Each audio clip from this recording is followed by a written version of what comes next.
I now call to order the Society's 2,435th meeting in the 149th year since its founding on March 13th, 1871.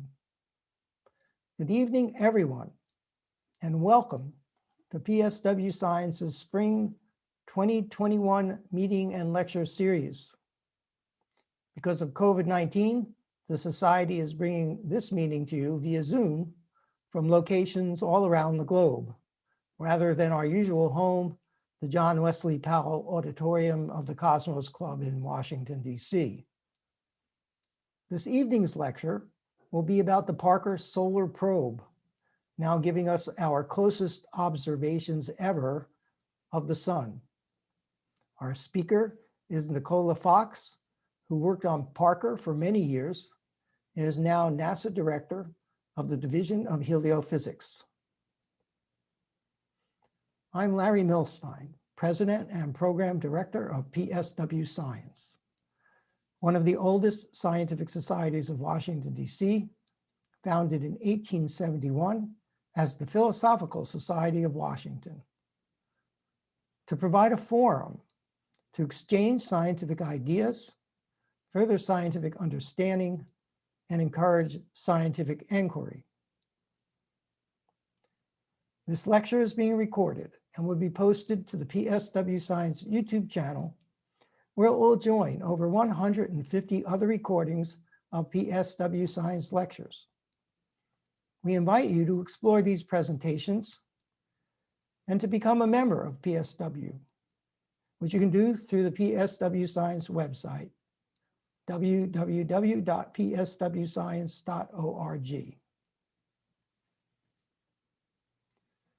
The Society is grateful for the sponsorships of the 2020-2021 lecture series by the Policy Studies Organization in cooperation with the American Public University, and by a donor who asked to remain anonymous.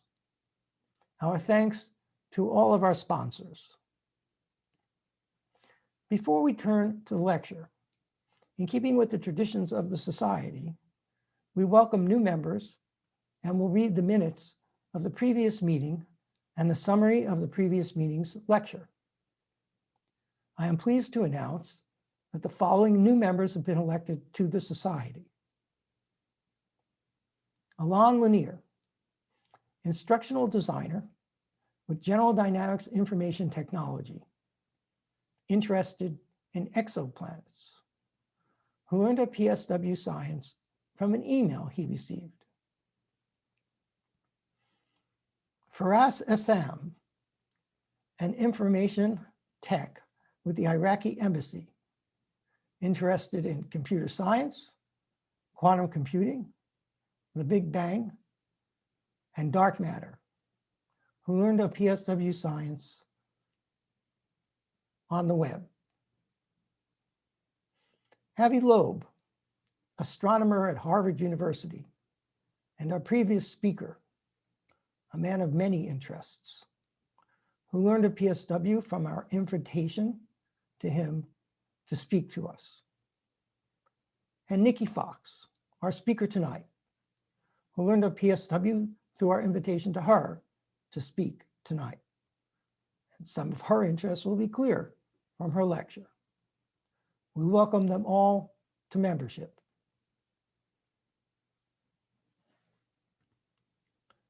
Membership is a most important pillar of the Society. I encourage everyone with an interest in science to become a member of PSW. It's easy to do using the PSW Science website, www.pswscience.org. PSW is a 501c3 charitable education and professional organization. Dues payments and other donations to PSW Science are tax deductible.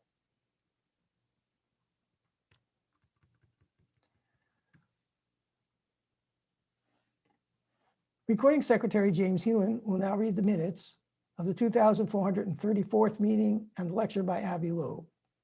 A video of the lecture is available for everyone without charge on the PSW Science YouTube channel, the PSW Science video channel, and it can be accessed directly from the PSW Science website, www.pswscience.org. It appears that James is not available due to a fire alarm and the requisite requirement that he leave the building. And so instead of James, I am going to read the minutes that he kindly provided. At the Cosmos Club in Washington, D.C., April 20, 2018. Oh, pardon me. On February 5th, 2021, by Zoom video conference broadcast on the PSW Science YouTube channel, President Larry Milstein called the 2,434th meeting of the Society to order at 8:02 p.m. Eastern Standard Time. He then introduced the speaker for the evening, Avi Loeb, Baird Professor of Science at Harvard University and Director of the Institute for Theory and Computation at the Harvard-Smithsonian Center for Astrophysics.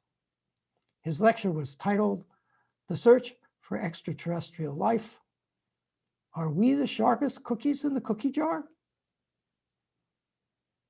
Loeb began by asking, are we alone? He encouraged humanity to embrace a cosmic modesty. Given that current data suggests approximately half of all star-like stars in the observable universe host an Earth-sized planet in the habitable zone, Earth is a single grain of sand on an enormous beach.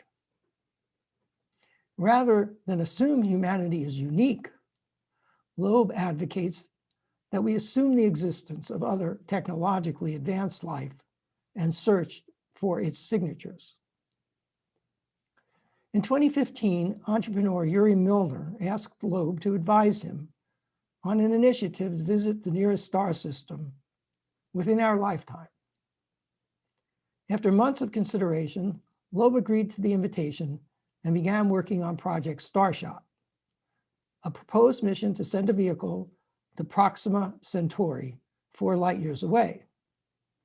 Now named Breakthrough Starshot, the initiative aims to launch a spacecraft that will reach 1/5 light speed and take a picture of Proxima Centauri's potentially habitable planet, Proxima b. From launch to the receipt of a picture of Proxima b back on Earth will take approximately 24 years.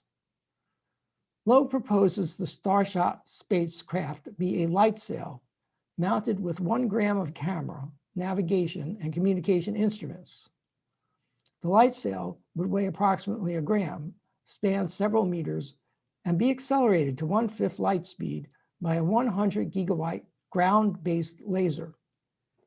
Feasibility studies are currently underway regarding the laser optics, the design of the sail, and the challenge of communicating across 4 light years. In addition to crossing the interstellar street, so to speak, to look for advanced life on other worlds, Loeb said we should not assume that every rock that passes through our backyard is just a rock.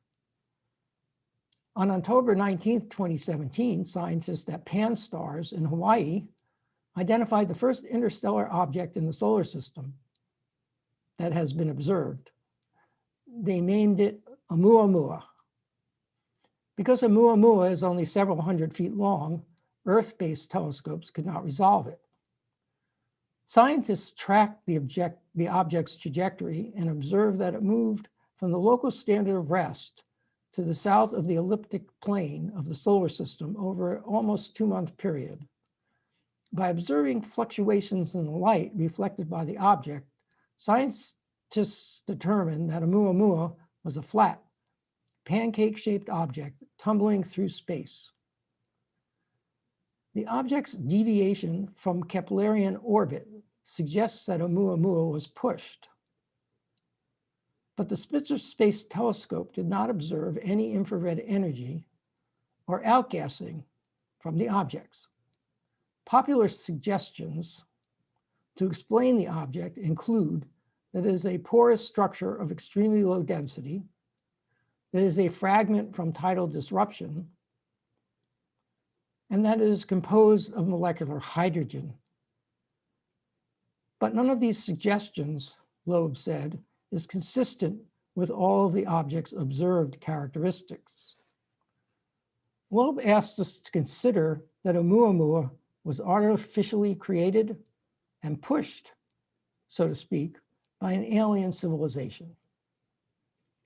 In support of his point, Loeb described how, in September 2020, Pan-STARRS discovered an unusual asteroid exhibiting similar characteristics to those of Oumuamua, whose trajectory could only be explained by a push. Ironically, the object was ultimately revealed as a rocket booster ejected into space in 1966 by the intelligent civilization on Earth. Loeb said the story of the rocket lends credibility to the notion that artificial objects with a large surface-to-mass ratio can be distinguished from naturally made rocks based on their excess push away from the sun without a cometary tail. A second interstellar object was discovered on August 30th, 2019. This object looked like a comet. To Loeb, the mundane nature of the second object makes Oumuamua even more unusual. In conclusion, Loeb said, humanity needs to be prepared for its next encounter with potential evidence of alien life and should examine more than radio signals. He recommended we broaden our scope and search for evidence in physical objects like Oumuamua.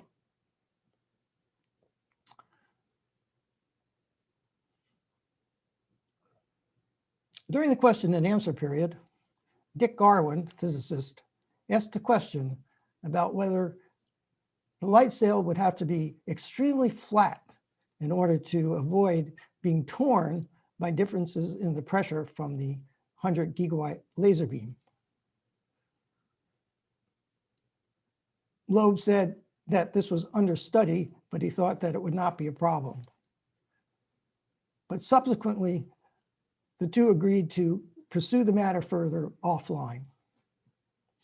After the question and answer period, President Milstein thanked the speaker, made the usual housekeeping announcements, and invited guests to join the society.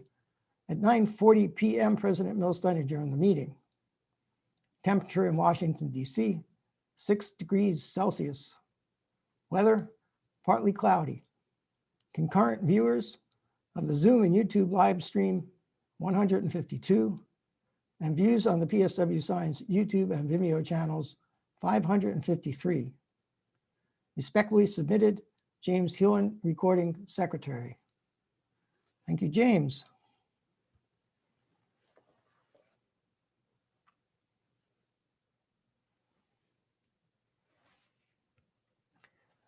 The minutes will be posted to the website in due course.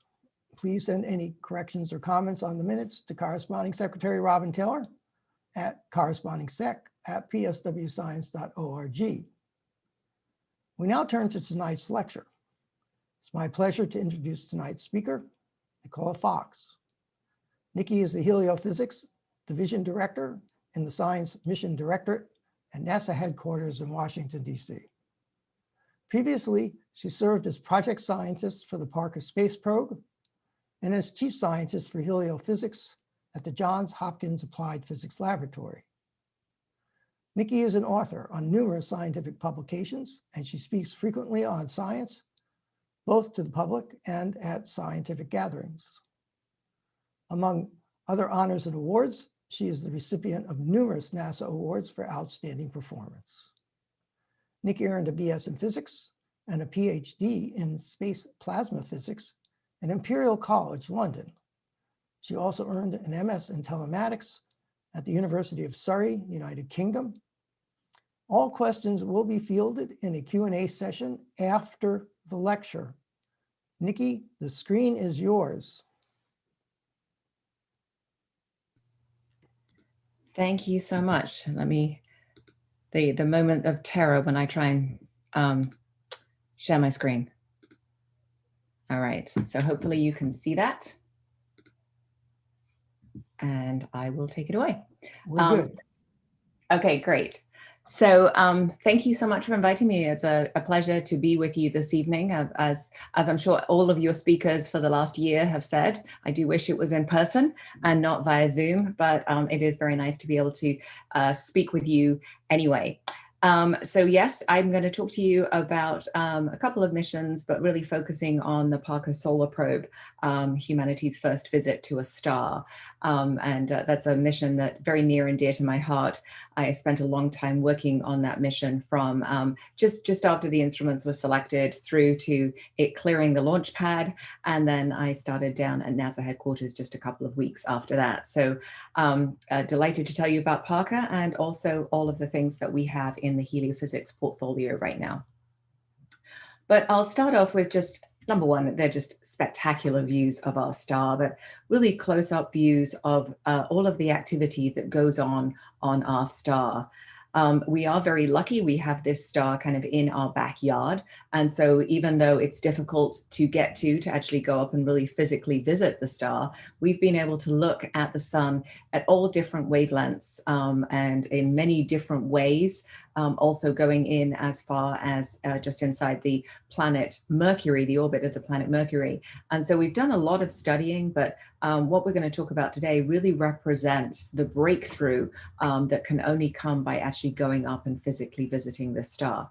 But these are just very beautiful images of some of the activity that we see, these very interesting explosions, little mini explosions. You see sort of loops of magnetic field that constrains plasma, kind of getting very active, stretching, and often breaking. And of course, when that breaks, it will send billions of tons of this coronal material out into the interplanetary space, carried in the solar wind. So if we take a look at the planet, you can see, and my movie never plays properly, so I'll just sort of talk it through it. But you can see our planet there kind of being shielded from these particles that are coming from the solar wind. Because the Earth has a very strong magnetic field, it kind of stretches out and makes the solar wind this continual river of plasma coming from the star. It makes that sort of divert around the Earth, protecting us from a lot of the very nasty radiation that's coming in. Some of it, of course, does come in and causes activity for us here at Earth, but a lot of it is just we are sort of protected by our magnetosphere. But if we move away from the Earth, over towards the sun, and we can look down on the pole from the sort of over the North Pole of the sun. And what you can see there is this atmosphere, this sort of hazy atmosphere that you see during a total solar eclipse is spiraling continually away from the sun. So that is what gives rise to the solar wind. That's what we see interacting with the Earth's magnetosphere. And then if we go all the way to the other edge of our solar system, when we're looking now from the side, you can see that the solar wind kind of forms a sort of protective cocoon for our whole solar system as it's orbiting around in the spiral arm of the Milky Way. And so it's the sun itself is not only causing dynamics for us here at Earth, but it's also creating kind of protective cavity for all of the planets as we orbit around. So lots of good stuff happening with our star. So we realized, obviously, that the sun has a profound effect on what we see here at Earth, but it was a relatively recent discovery that they were so closely linked. So in 1859, a British astronomer, Richard Carrington, was sketching sunspots. He was looking through his brass telescope and sketching what he could see. And so you can see there are a particularly large sunspot group that he'd been watching for a number of days as it was rotating around on the disk. While he was sketching it, he saw kind of bright white flashes of light. He said they looked like fireballs on the sun's surface. He rushed off to get a colleague to say, golly, look at what I've seen. And by the time he got back, the fireballs had disappeared. But just a few hours after he had seen this happen, of course, it was the first observation of a solar flare. A few hours later, compass needles at Earth began to spin. The aurora was seen down at very low latitudes, down towards the equator, and the telegraph system in the US sparks flew from the wires and the whole system went down for about 4 days. And so that was when that was realized that there was this profound effect between what was happening on the sun and what was seen here at Earth. So we know that space weather, we call it space weather when we see these impacts here at Earth, and we know that it is very key to having effects on our technology. In March of 1989, there was a Carrington-like event. So we sort of mark everything. We use that Carrington event as a benchmark. And here you can see a sort of dramatization or an animation of the lights all turning out in the Hydro-Quebec region of Canada and into the northern US. And that were widespread power outages were caused by this extreme event. Very, very intense aurora was seen overhead of the power grids as the whole system started to collapse. Many people were without power for a number of days, but fortunately it was a fairly localized event and it only hit that part of the country.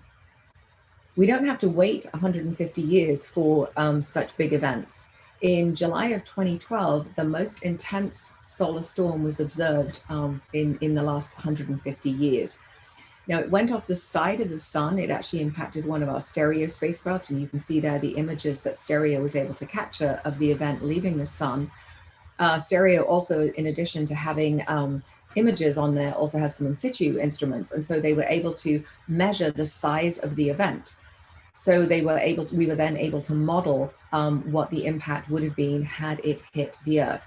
And so had it happened just 1 week earlier, it would have been right in that target region where the sun and the Earth are totally aligned, and that event would have come directly to us here at Earth. The models predicted that there would have been very big effects to power grids, and various other technologies would have been affected, with a price tag of about $2 trillion lost to us all. So very, very important for us to understand what is going on in our star. So the way we do that in the Heliophysics division is we fly our Heliophysics System Observatory. And you can see here a nice graphic showing all of the missions that we currently have in various different phases. I'm just going to hit the button again, and we'll add all of the recent selections that we made in the last year. So while 2020 was an incredibly trying year for everybody, Heliophysics actually experienced a year of growth, and we selected a lot of missions, taking us to 20 operating missions with a total of 27 spacecraft in that constellation, 11 missions in formulation, and we also have a further 9 missions that are under study.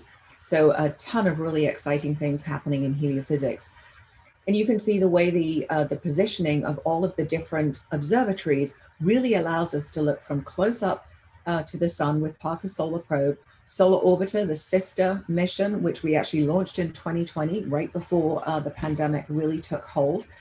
That mission is out in the solar wind, currently doing coordinated measurements with Parker Solar Probe, and with over the time of the course of the mission, that spacecraft will come out of the ecliptic plane and will allow us to be able to actually look down on the poles of the sun, as well as taking some in situ measurements of the plasma coming from the sun.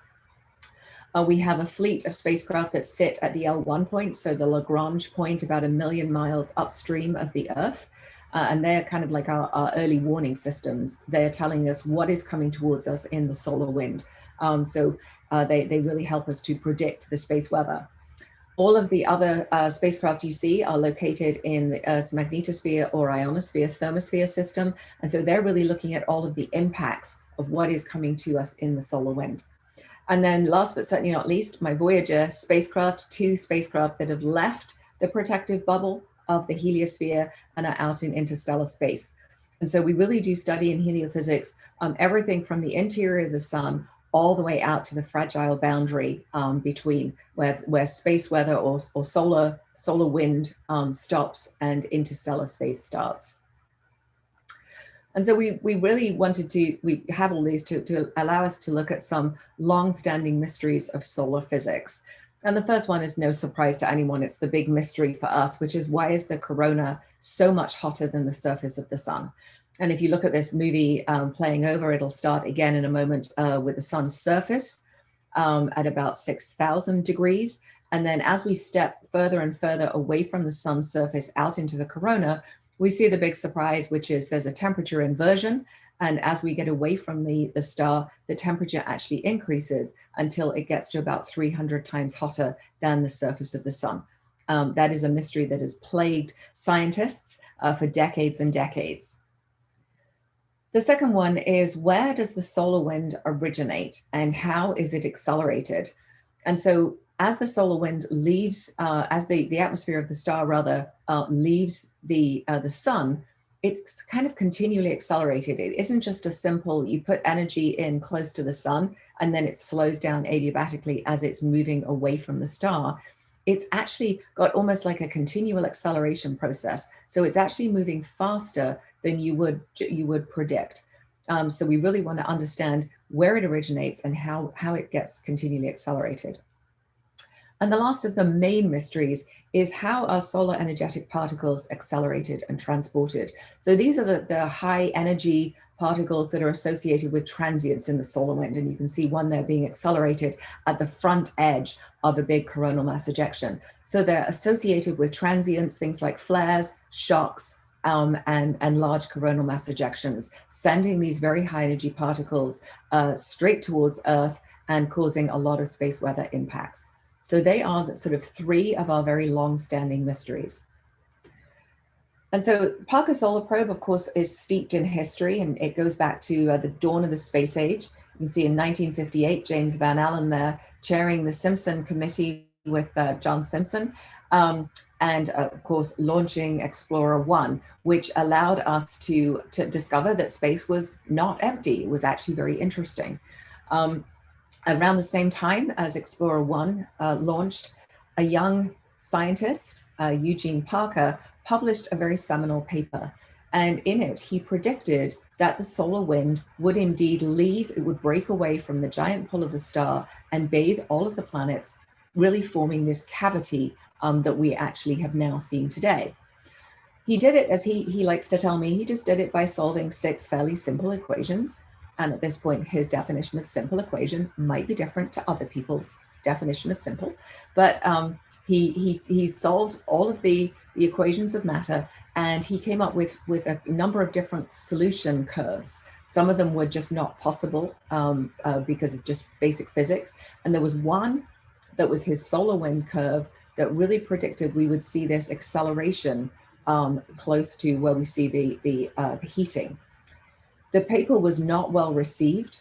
In fact, of the reviewers, he had one reviewer who said, you know, if you're going to publish in this area of science, you might want to visit a library first. And then he likes to sort of laugh and tell me that that's the nice review. But fortunately, the editor thought, well, wow, this is a really controversial paper, we should publish it.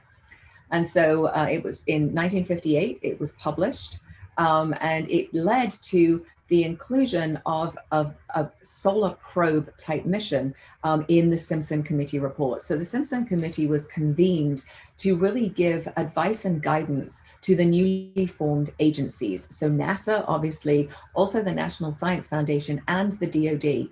What do we want to do with this newfound thing called space? What are these really big missions that require a national agency, not just, you know, a single institution that could do them? And they proposed 14 missions. Of those 14, the only one that had not flown at the time of the launch of Solar Probe was indeed Solar Probe, because it's a hard mission and we have to wait a long time for technology to really catch up with our dreams, our hopes and desires as scientists. And so Gene's paper was a real sort of deal breaker. It was the real thing, the real push that made this Solar Probe be one of these key missions. But of course, we've had to wait a long time for this mission to come to fruition. And so really it is the long awaited journey into the sun's corona. As I noted at the beginning, we've looked at the sun in all different wavelengths, and you can find out an awful lot by looking at things in different ways. We've also sent spacecraft in as far as the planet Mercury. with, of course, the Messenger spacecraft and Helios 2 being missions that have gone quite deep into the solar wind, but not close enough to go into this sort of magic, the region where I like to say where magic happens, the region where we see this incredible heating and accelerating of the solar wind. And so that was what we needed to do with Solar Probe. Now, of course, it is challenging to do this with a mission. And so I wanted to go through some of the engineering challenges that we had with the spacecraft. It was always, nothing was easy with Solar Probe. Everything was always a challenge. And so we launched on a Delta IV Heavy. That Delta IV Heavy had an additional upper stage. And yet, despite all of that amazing launch capacity, we still had to be very, very light and compact. And so we would always say that the mission was always on a diet. You daren't put a pound on. So the spacecraft weighed 685 kilograms. That was the wet mass at launch. She's very small. She stands just 3 meters tall.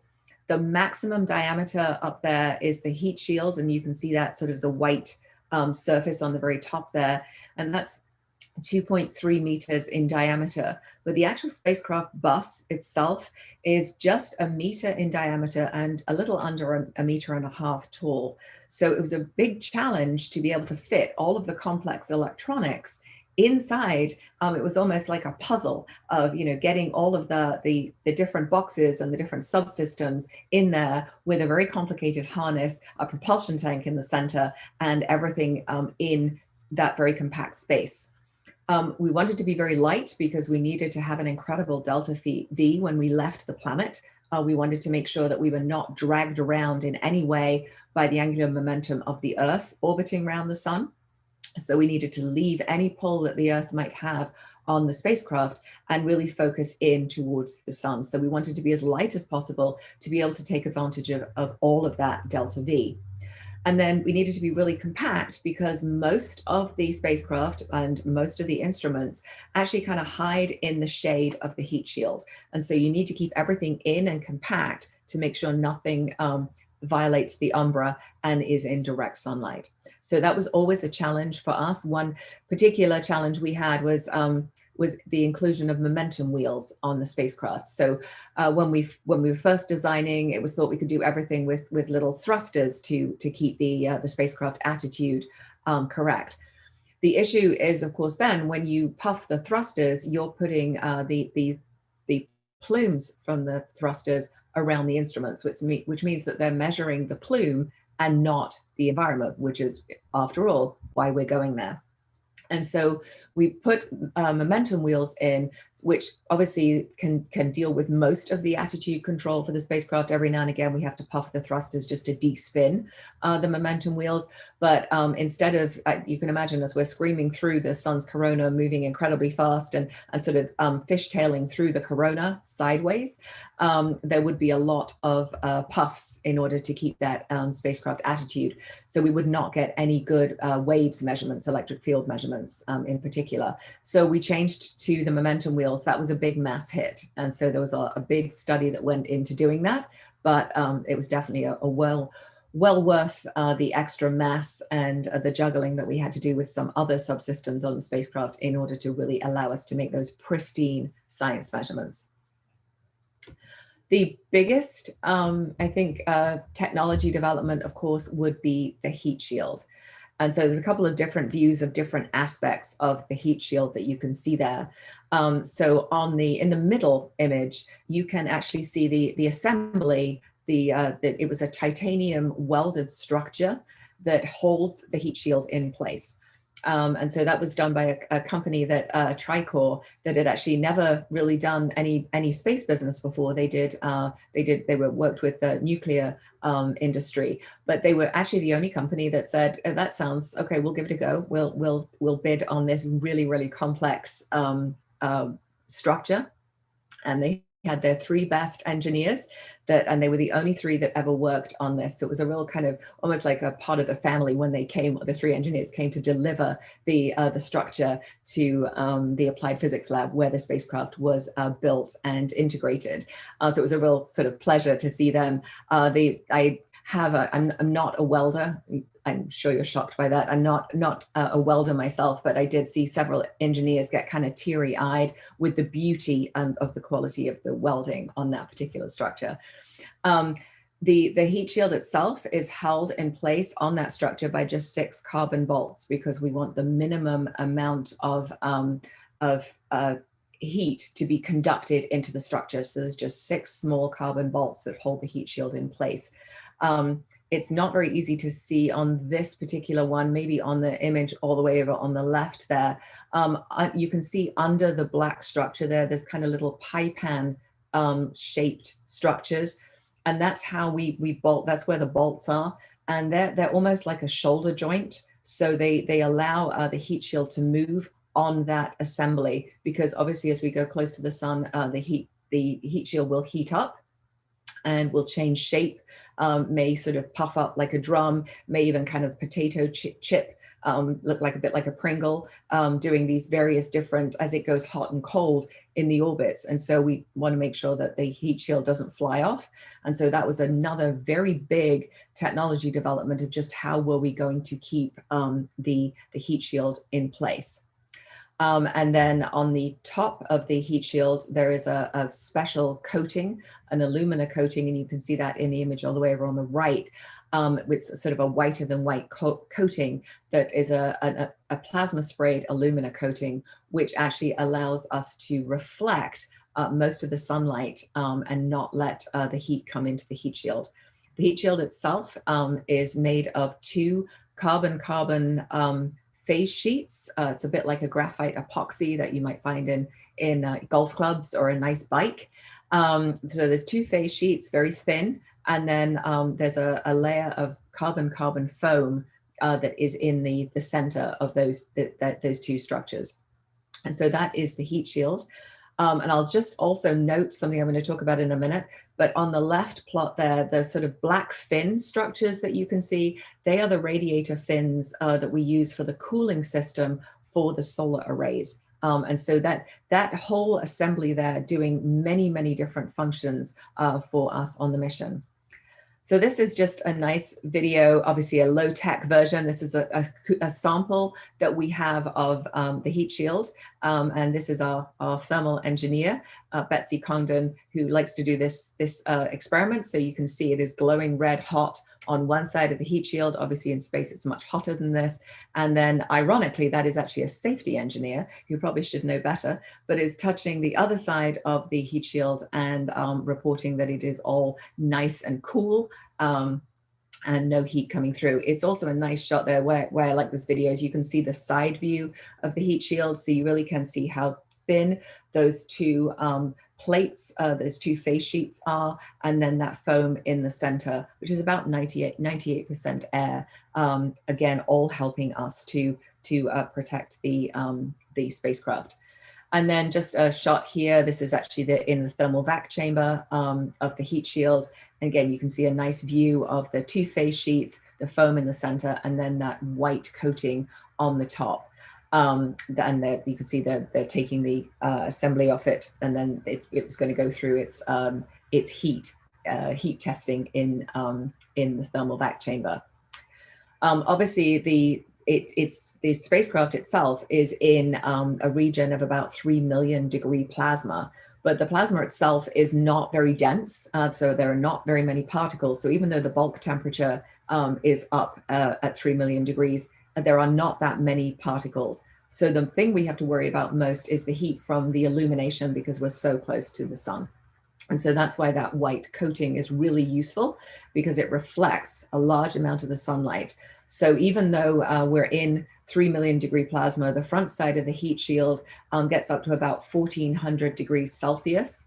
And the instruments or the main body of the spacecraft, everything on the main body of the spacecraft is at about 28 to 30 degrees centigrade. So a very nice, cool operating environment for the spacecraft, and that heat shield having to deal with those intense heats on the front side. Another big development for us was the solar arrays. And so we decided to use solar panels to power the spacecraft instead of an RTG. Now that may sound like an easy thing, after all, we're going to the sun, but as anyone knows who's accidentally left their iPhone on the front seat of a car on a hot day, electronics do not like to get hot, and solar cells are particularly prone to effects from overheating. So we have a very unique solar array. It's actually actively liquid cooled. So it operates under some extreme flux. And you can see there in the top panel, it's just, you can see a kind of close-up view of all of the different, this is one of the main wings on the spacecraft. On the bottom panel there, you can see the sort of the last tip of the heat shield. And so if you can look at the diagram that's on the right-hand side there, you can see the heat shield looks black. The solar panel looks black, and then there's kind of a little silver beveled edge that's pointing upwards towards the sun. That is that last panel down there on the left. That is our full-size solar array in the heliostat vacuum chamber, so being put up to really, really intense heat. And the tiny row of cells at the top there, that is the only row of cells that is illuminated when we're at our final closest approach. And so the entire solar wing is needed. All of those solar cells are needed when we're out around the planet Venus. But as she gets closer to the sun, she will actually, so she stretches out the solar wings as you can see here, leaving the Earth, but anywhere where she's out around Venus. And then as we get close to the sun, tucking in those panels until just that knife edge of cells is sticking out. So that's the two ways that we keep the solar panels cool. One, by articulating them, and again, they're on kind of shoulder joints as well, so we can flap and feather them, either to put maximum amount of power in when it's cold out around Venus, and then tucking them in so just that final knife edge of cells is sticking out when we're close to the sun. And the same amount of power is generated from that one string of cells close to the sun as the entire wing when we're out around Venus. So this is just a nice sort of compilation of shots of us putting together the spacecraft. And this is a nice one because it shows you, I think, sort of how small the main spacecraft bus is. Here we are dropping in the main flight harness, and in the middle there with the pink cover, you could see the propulsion tank. So it kind of gives you an idea of just how little space is in there.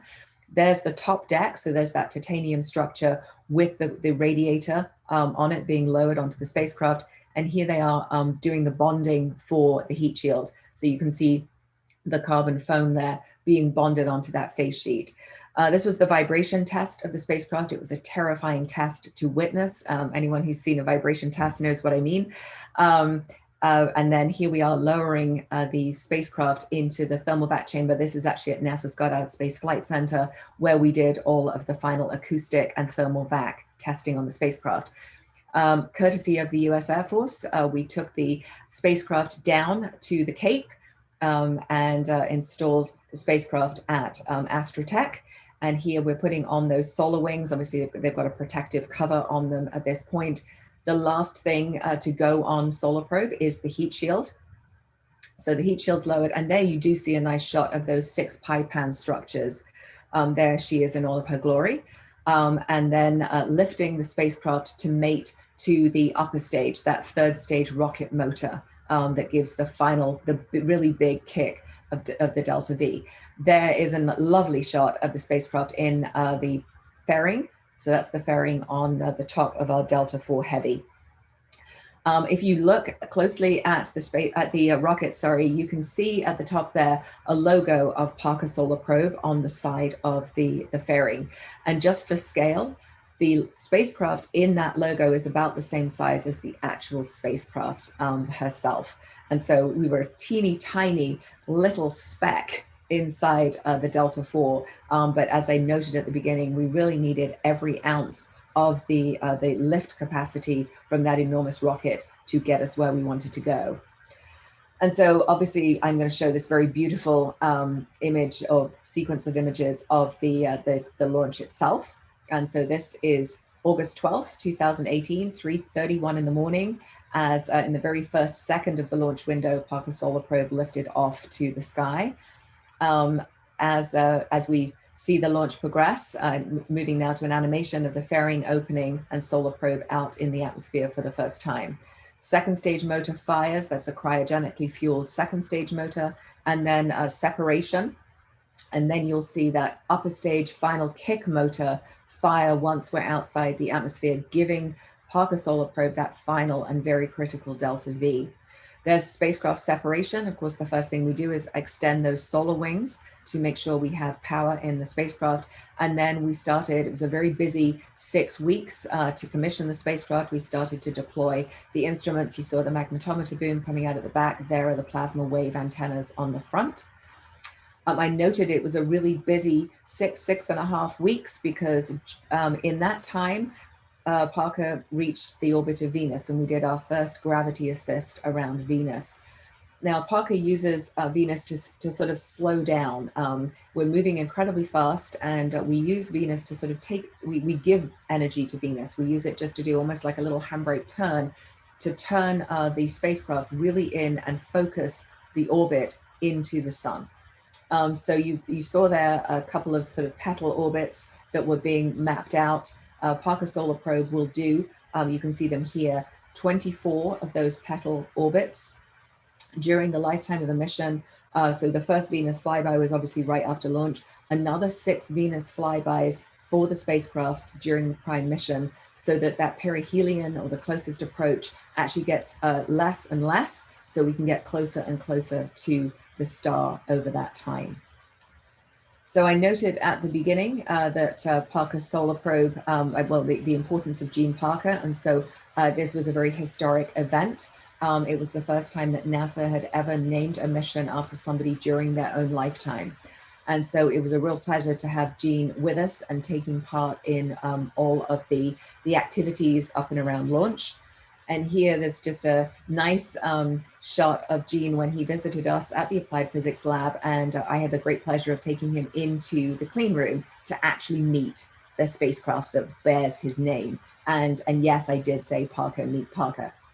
And it was just a beautiful moment where Gene got really emotional and really choked up at just the sheer splendor of the technology that was in front of him, of this spacecraft that was going to boldly go and go into the corona and answer all of these questions. And so it was a very moving time for him, and also for all of our engineers, as he insisted on shaking them all by hand and thanking them for all the tremendous work they did to make this mission a reality.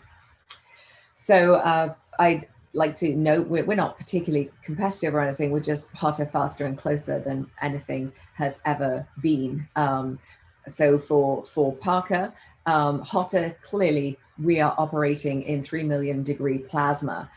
We are facing brutal heat and radiation. We are moving faster. We've certainly been breaking a lot of speed records as the fastest human-made object. On the last perihelion pass, we already broke a huge record. We are just about to do another Venus flyby. That's actually tomorrow. We will do our 4th of the 7 planned Venus flybys. And so that will set up Parker Solar Probe for her 8th and 9th close passes by the sun. And they'll happen in April, actually on the 29th of April, and then on the 9th of August. And after that, we will do the 5th Venus gravity assist, and closer she will go. During each of the passes, Parker Solar Probe will break her own record when she comes to approximately 6.5 million miles, or 10.4 million kilometers from the solar surface. And that's about a little under 2 million miles closer than our current orbit, or the one that we've just completed, perihelion number 7, when we were about 8.4 million miles, or 13.5 million kilometers above the surface. We will continue after we've done our 7th gravity assist. Parker will be hurtling around the sun at approximately 700,000, that's right, 700,000 kilometers per hour, or 430,000 miles per hour, which is about 118 miles a second. So she's pretty nippy. at that point. And then at that final closest approach, she will be about 3.9 million miles from the sun's surface. So almost a little less than half the distance that she'll be on her next flyby. And so if you'll just indulge me, I really love this animation of putting the sun and the earth on either side of a football field, putting in a couple of familiar objects for scale. So you see Mars on the sun's 35-yard line, Venus on the Earth's 28-yard line. Some of those coronal loops that we saw in the initial movie at the beginning, they can get out to about the 15-yard line. So they really are standing proud from the sun's surface. Helios 2, I mentioned also as going inside the planet Mercury, or the orbit of the planet Mercury, that would be on the sun's 29-yard line. But if we put Parker Solar Probe into this, she will tuck and run all the way to the sun's 4-yard line. So quite literally studying the corona by flying right through it. And so I was asked to spend a little bit of time talking about the instruments before we get into some of the science results, which are very exciting. So this is the Fields experiment, and I'm going to show it to you where it is on the spacecraft. So we have two flux gate magnetometers and a search coil magnetometer that are on the back on that long boom. And then we have 5 voltage sensing electric field instruments, 4 on those long booms at the front of the spacecraft, and 1 is actually located on the magnetometer boom at the back. And that's really to help us remove the spacecraft potential and again, get those pristine measurements.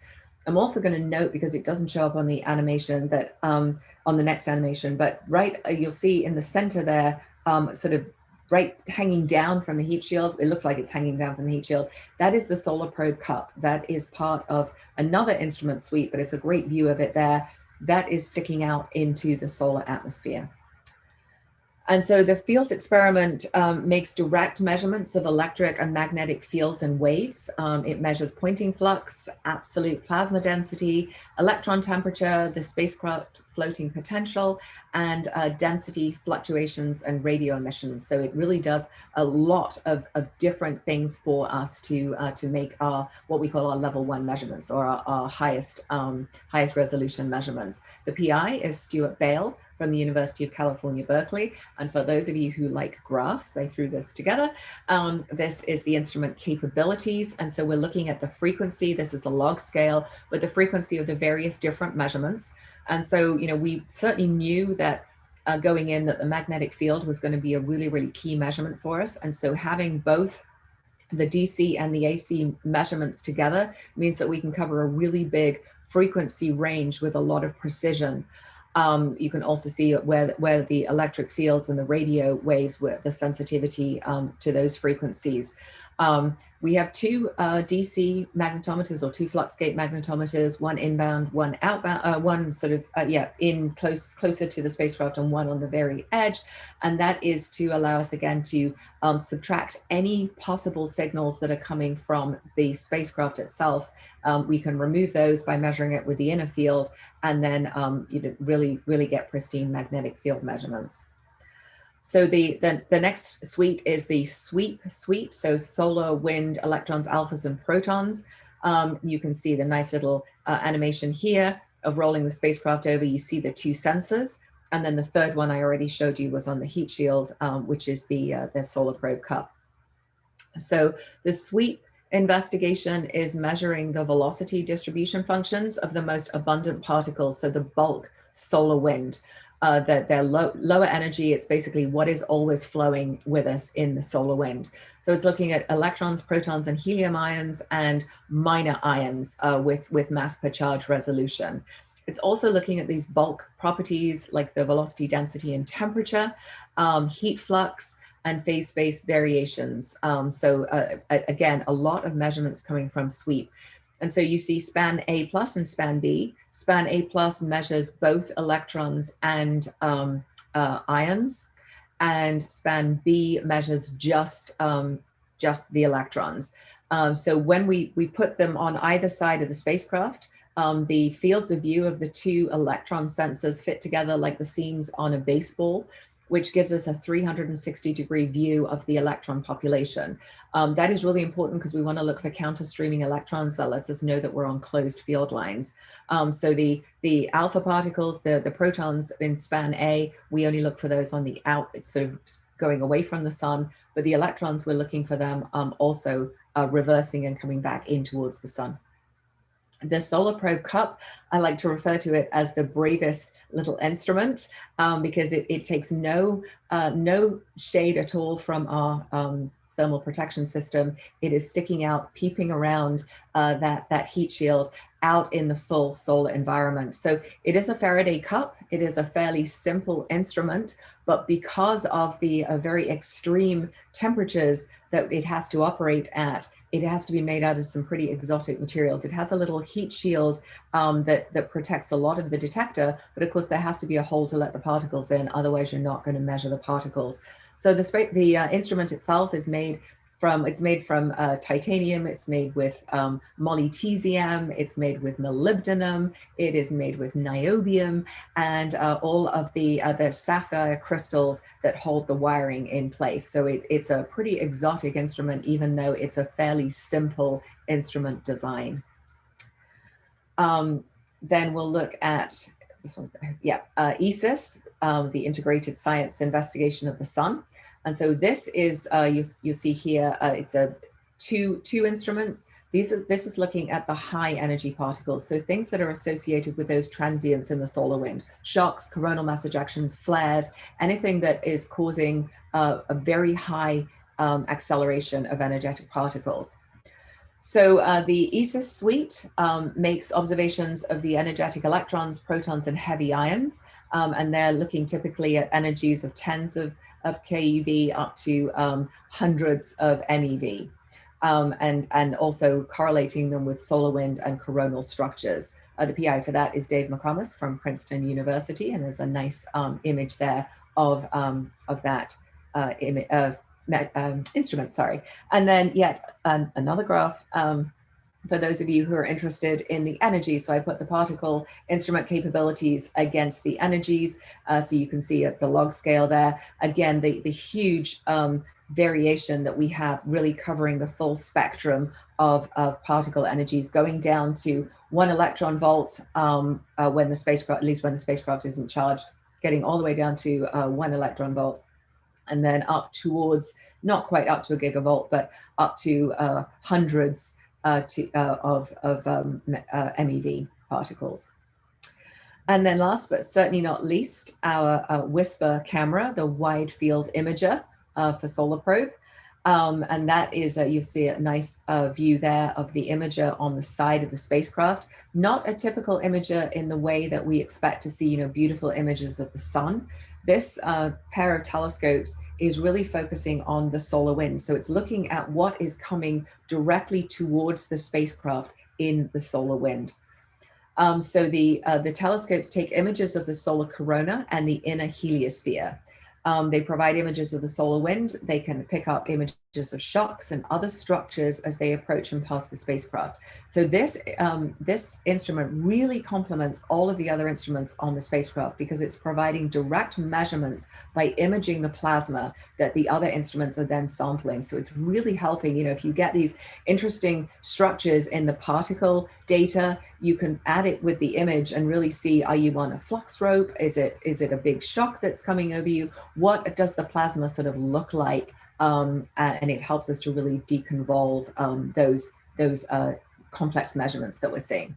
So now, without further ado, the thing that I'm most excited about is some of our science results. And so first thing we'll do is, having finished with the WHISPER camera, we'll look at some of the images. So this is viewing the solar corona up close. And so they're not particularly spectacular images compared to some of those that we saw on the sun's surface. But what is really interesting about these is they're taken really, really close to the corona, really deep in the corona, I should say.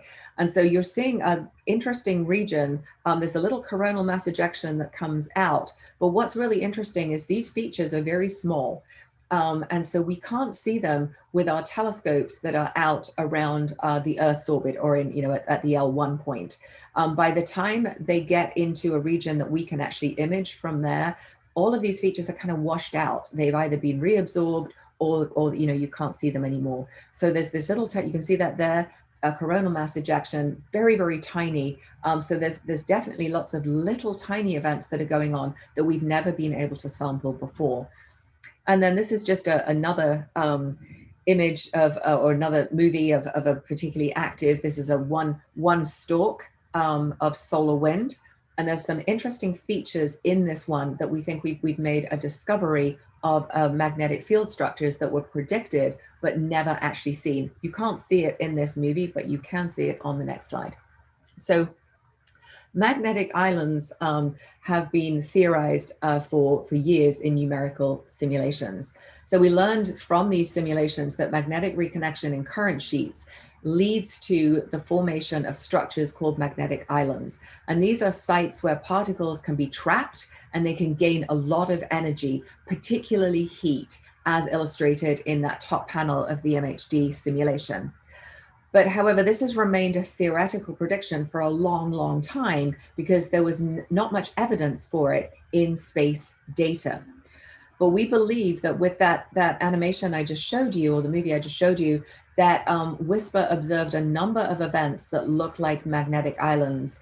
And this is one of them. We see it forming along that stream stalk and moving outwards. And you can see it, it's the red dot with a little green circle around it. And so the importance of this new finding is really twofold. One, we're always looking for energy sources for heating and acceleration of the plasma. And so if there are these sort of little magnetic islands that are causing hotspots in the plasma, then that's definitely a possible heat source, and of course also an acceleration source. But also, if we are able to see these magnetic islands here, and this is still looking sort of fairly far away from the spacecraft. This was on a very early orbit before we'd started plunging much closer. So if we can see them this far away, then these magnetic islands should also occur all over the corona. So it was a really nice result to see something that had been theoretically predicted, actually see evidence for it in those movies. Second one, also a WISPR result, is there first evidence of a dust-free zone. So unfortunately, this movie is not playing very well, but our solar system is awash in dust. It's kind of the cosmic crumbs, if you like, of collisions that formed planets, asteroids, comets, and the other celestial bodies billions of years ago. And almost a century ago, Henry Russell predicted that there should be a region around the sun that is devoid of dust. And the reason for this is that the large dust particles far away from the star go through a kind of grinding process due to collisions. So therefore, the closer we get to the sun, the smaller the dust particles would get. And the small particles get heated much more effectively than large ones. So therefore, at a certain distance, these particles should get so hot to the point of evaporation. And so they're also subject to frequent collisions with solar wind ions. And so the evaporated material can get carried away under the effect of the solar wind and the radiation pressure, which therefore would result in a dust-free zone. And people have looked for this zone for decades, but of course you can't see it because you're looking through the dust. And so we've had to wait to get the imager close enough to be able to start looking for an area where we may have a dust-free zone. So with the next, oops, oh, I have the multicolored wheel of death. Okay, give me a second. Hopefully the computer will not crash. There we go. So if we look at this movie here, it's not particularly clear, but you can see a sort of a decrease in the zodiacal light. So this is actually from the orbit 1, the first orbit data, and it's mostly dust scattered light. So if we plot the intensity of the light along the axis of symmetry, so the dashed lines there would be the intensity as seen from 1 AU, so as seen from here at Earth, and it increases all the way to the sun. And so that would mean that there was no signature of a dust-free zone. But if we look at the intensity that WISPR measured in the F corona, we see that F corona light starts to decline. It's a small change at the moment. As I said, this is from the first orbit. But it means that the dust density itself is also decreasing. And so this was our first hint that a dust-free zone exists. And so as we've moved closer and closer, we're seeing a larger and larger decline of the F corona during the closer orbits. And we expect to eventually see a full dust-free zone itself.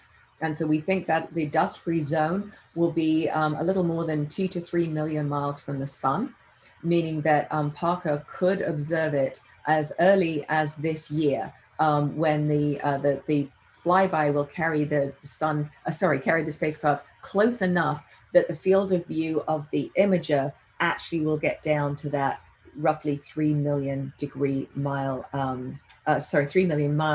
area away from the sun. So we're really excited about that for this next orbit after the Venus flyby tomorrow. So another large discovery for us was these unexpected magnetic structures, which we called switchbacks, that are seen in the very young solar wind. So they're seen very close to the star.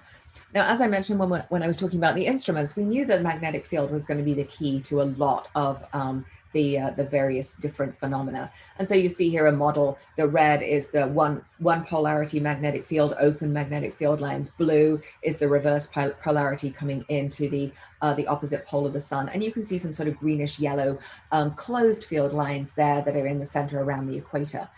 And so, you know, we certainly, with the spacecraft, we're in a region, we're coming in the ecliptic plane. And so we will see often regions of different polarity magnetic field, because as the sun rotates, we call it the ballerina skirt effect. The whole current sheet or the neutral sheet between these two polarity regions kind of twirls like a ballerina skirt doing a pirouette. So we know, you know, it certainly was possible that we could be seeing many reversals of magnetic field just due to the current sheet moving across the spacecraft. So we look at this plot. This is kind of a dramatic plot, the region not explored before. But so this is just we covered up the region of exciting data and show you that how far other spacecraft had got. So they've just sort of seen the tips of this distribution. So now if I remove that, what you can see, of course, is just an incredibly dynamic magnetic field with a huge number of reversals. So you're looking at the radial magnetic field against time. And so these big spikes are actually showing reversals of the magnetic field. So of course, the first thing you do is check your instrument is working and this isn't spurious signals or noise on the signal. So no, it wasn't. And so then, you know, you start thinking, well, are we looking at current sheet reversals? Are we just seeing, you know, is the current sheet moving above and below the spacecraft so much that we're continually moving up into the different regions of the polarity? That's definitely a possible. But then we added the particle data to the magnetic field data. And so I'm not going to go through, you'll be delighted to know this late on a Friday night. I'm not going to go through this in great detail. But if you look at the bottom plot, that is the electron pitch angle distributions. And so if you look at the top of that, that panel, you can see red in a number of places, and then a couple of regions at the bottom where you see intensity. So those are the reversals. That's the current sheet crossings. And so you can see one around maybe Halloween 1031 around here. And then we can see another one. This actually is a noise spike. And then there's another one over here and one here. So, you know, you can see what 1, 2, there's another one, 3, 4, 5, 6, 7, but not enough to explain all of these wiggly lines or these big excursions here in the magnetic field.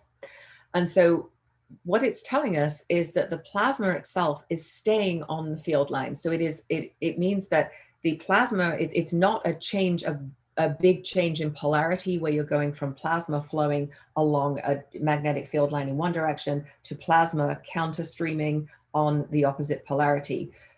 This plasma is staying in the same direction. So it's staying flowing across the field line. So there's no way that it is a current sheet crossing.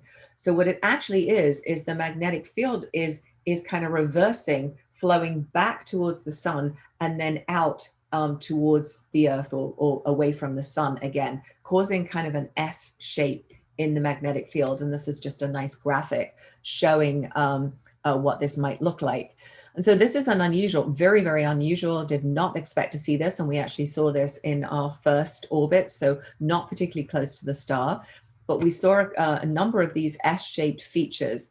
And so it's hard to put a kink in a magnetic field. It's a bit like trying to put a twist in a big, piece of rubber hose. You have to put energy in to do it. What the rubber hose wants to do is straighten out again. The solar wind clearly wants to straighten out. And so we have something that's causing these S-shaped curves in the lower corona, and then they are straightening out and releasing energy into the upper corona as the solar wind is flowing. And so this is just a graphic of what the data look like. But the important thing was we saw a number of these on our orbits that were further away from the sun. As we've moved closer and closer to the star, we are seeing both more of these events and also much larger in magnitude. And so here is a real possibility for an energy source for coronal heating. So really exciting result for us, a feature that we were not expecting to see. And then the final final science result I want to talk about is the discovery of an extended co-rotation of the solar wind. And so what I mean by that is here you can see a rigid rotation. So here you have a very strong magnetic field. It's orbiting with, or it's rotating, sorry, with the star. And basically as the star is spinning, the magnetic field is moving at the same rotation rate as the star. If we compare that to subrotation, which is what we know we have in the solar wind, so now the plasma is kind of being constrained. The magnetic field is loaded with this plasma, and it's sort of pulling, it's constraining the magnetic field, and so it's making that S-shaped, which we actually saw in the very, I think it was the second video when we looked down on the poles of the star, and you could see the solar wind kind of spiraling out from the sun. So this is what we expect to see. We expect to see the field lines forming this sort of weird spiral shape.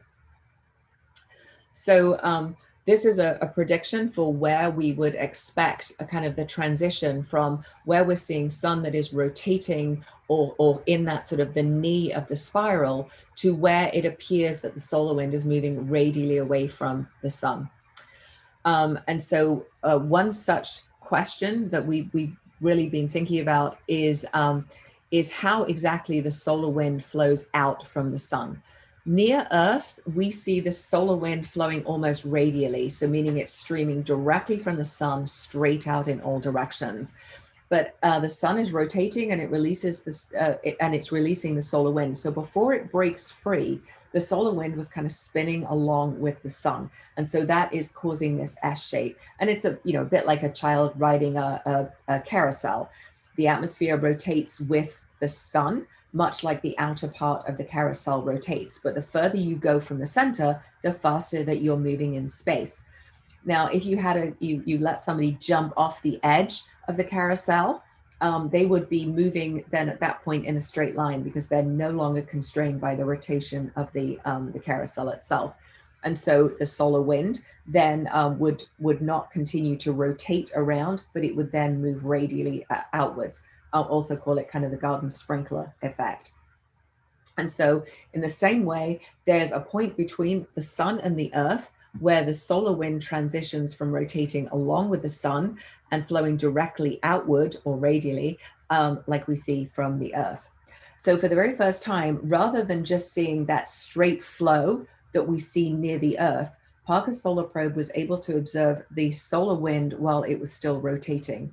And so it was as if Parker's solar probe got a view of that whirling carousel directly for the very first time, not just those children jumping off it. So Parker's solar probe's solar wind instrument detected rotation starting more than 20 million miles away from the sun as Parker was approaching her perihelion point. And the closer we got to perihelion, the speed of the rotation continued to increase.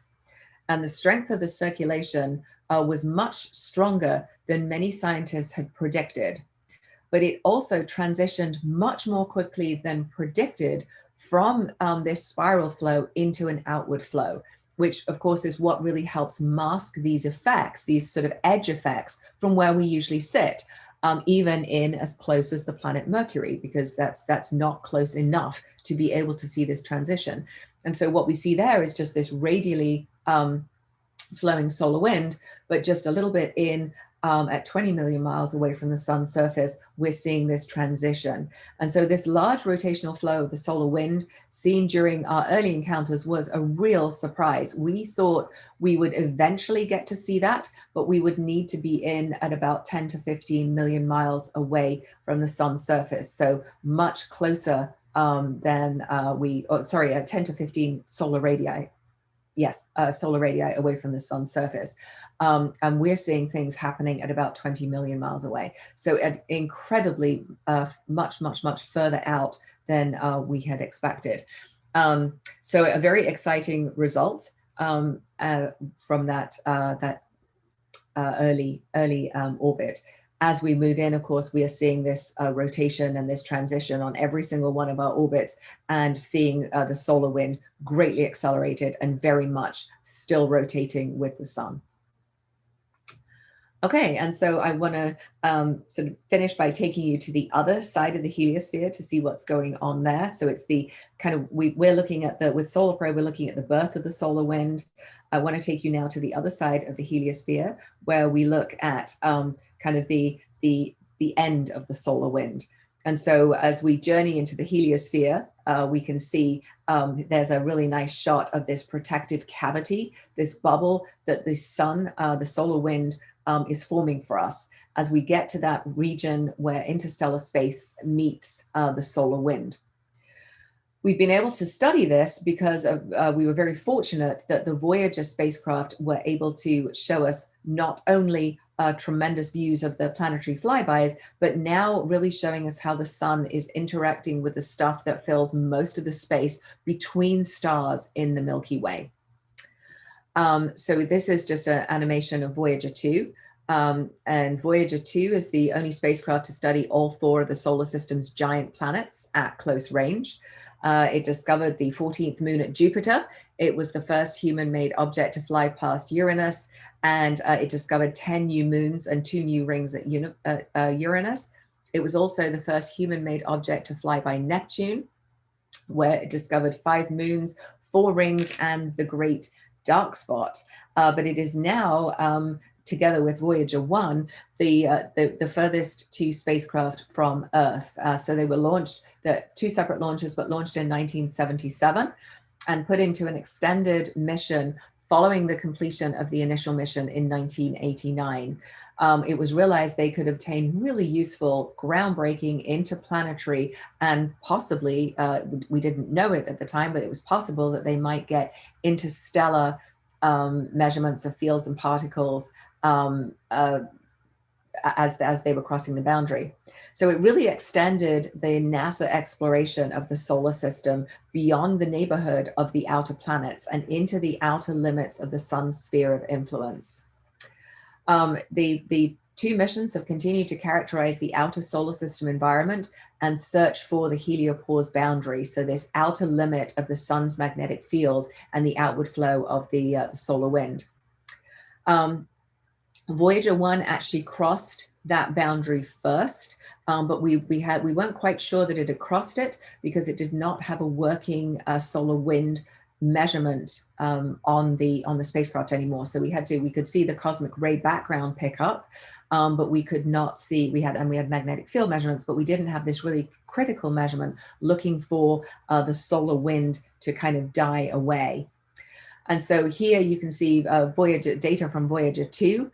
It exited the heliosphere in 2018, and scientists were happy to announce that its 2 energetic particle detectors noticed dramatic changes. So the rate of the heliospheric particles detected by the instruments plummeted, while the rate of the cosmic rays, which typically have higher energies than the heliospheric particles, they increased dramatically and they remained high. And these changes confirmed that the probe had indeed entered a new region of space, which allowed us to say the Voyagers are both out. So they had both left the heliosphere, and you can see this graphic, Voyager 1 out on the northern lobe and Voyager 2 down in the southern lobe. And so you can see the position of them relative to the heliosphere, and Voyager 1 crossed the heliopause, or the outer edge of the heliosphere, in 2012, by the way, and Voyager 2 is still in the helios sheath, or the outermost part of the heliosphere. So just a nice look at the kind of the full range of the solar wind, from its birth close to the star all the way out to its influence on the very edge of our solar system. And so I want to sort of wrap up by bringing you back to where we started, which is the importance of what we do. So in heliophysics, of course, we study the sun, but we study all of the impacts, not just on Earth, but all the way out to the very edge of the solar system. Here you see a nice shot of the Earth's aurora, the northern lights, caused by these very big, actually caused by the solar wind continually buffeting the planet. But when we see these really big solar wind events, these big coronal mass ejections, causing these very big energetic auroral displays.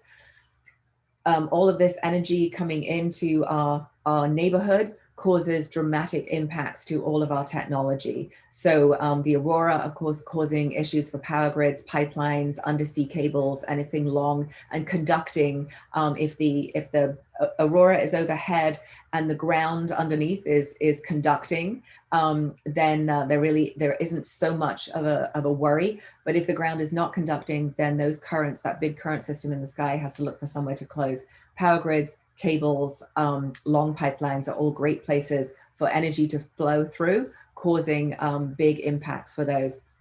Of course, we worry as we go back in our endeavor to put the first woman and the next man on Mars, and then onto the moon, and then onto Mars, and hopefully beyond. Astronaut safety becomes again a really, really high priority of making sure that we are doing accurate predictions of space weather to be able to protect our astronauts.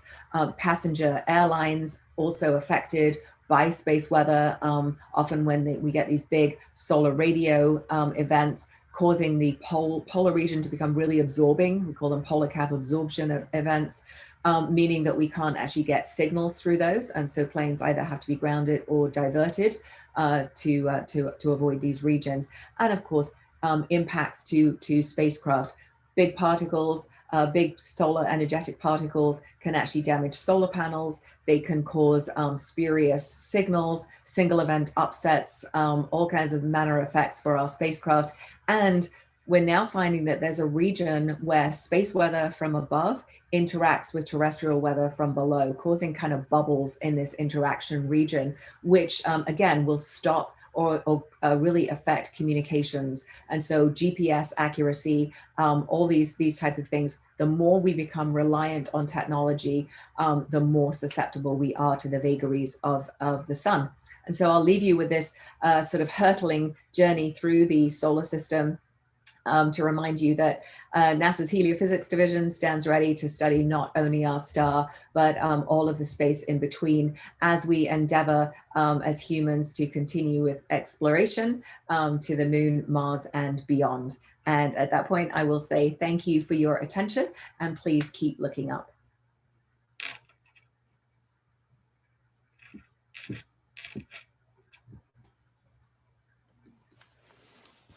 Thank you, Nikki. Great talk. Very interesting. We have time for questions and hopefully some answers.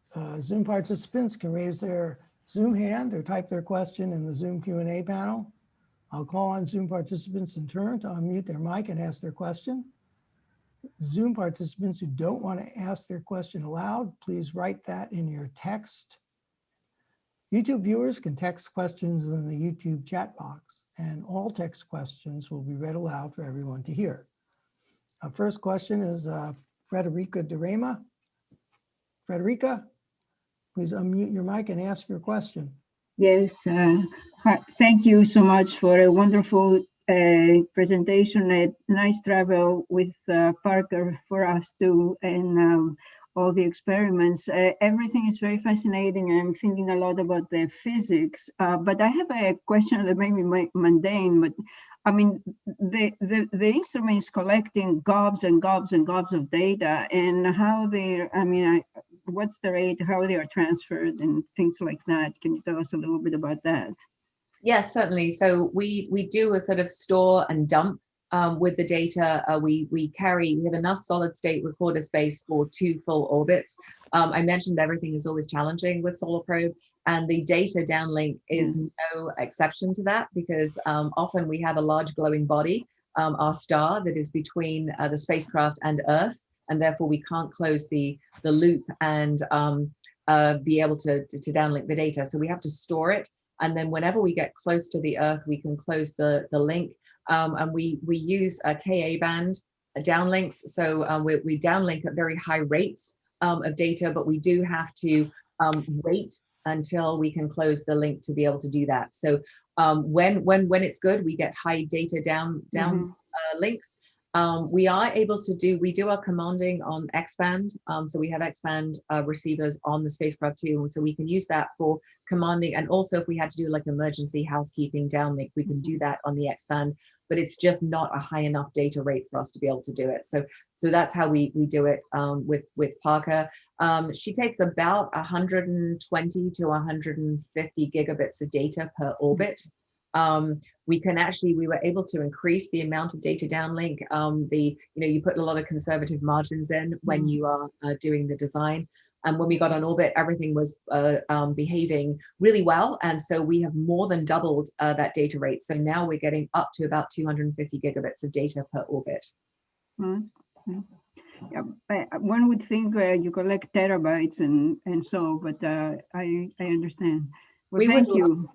Trust me, we would love to collect terabytes of data on every orbit, but the solid, it's again, having something that's hardened to be able to go into those atmosphere. We have a very hardened solid state recorder, and also just the mass of and the size of what we could put on the spacecraft. So I mean, we're really delighted that we're bringing down more than twice. Some orbits, if we can close the link really well, we can get maybe 3 times the original amount of data. So we're getting up towards maybe 450 gigabytes of data then. But yeah, we trust me, we would take terabytes if we could. Yeah, thank you. We have a question from Miles Taylor. Miles, can you unmute and ask your question?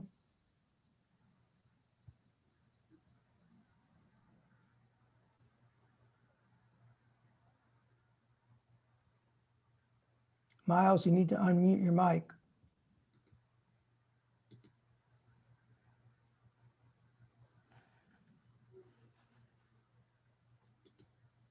Okay, well. Yes, hold on. Yes. Yes. Thank you very much for the beautiful information. I have a small question. All this magnetic field will disturb the communication of the probe to the receiving station. And the second question is, what is the life expectancy of that probe? So we don't have to worry too much about the magnetic fields close to the sun, because literally we can't close the link at that distance. And also we're moving really fast. The other challenge, by the way, with downlinking is, that heat shield, which we like to keep between the spacecraft and the sun all the time, is often between, it often blocks the antenna. And so we have to be in a very particular configuration to be able to close the link and downlink that data. So we don't have to worry about the magnetic fields close to the star, because we're not downlinking data at that point. We're in full science mode. Then the life expectancy of the probe, this is like my heartbreaking question. I get it every time, will it burn up? Is it going to go into the sun, etc.? So it's a 7-year prime mission. And we, so that's, that's what the plan is, to do the full 7 years. That's 24 orbits, 7 Venus flybys. After the last Venus flyby, we are within the orbit of Venus, so we can no longer do that to get any closer to the sun, but it is a totally stable orbit. And so the probe will stay in that orbit forever until it runs out of fuel. So the fuel tank on board, I mentioned we have to puff the thrusters every now and again to despin the momentum wheels. At some point, we will puff our last puff, and there'll be no propellant left in that tank. At that point, of course, the probe will start to turn.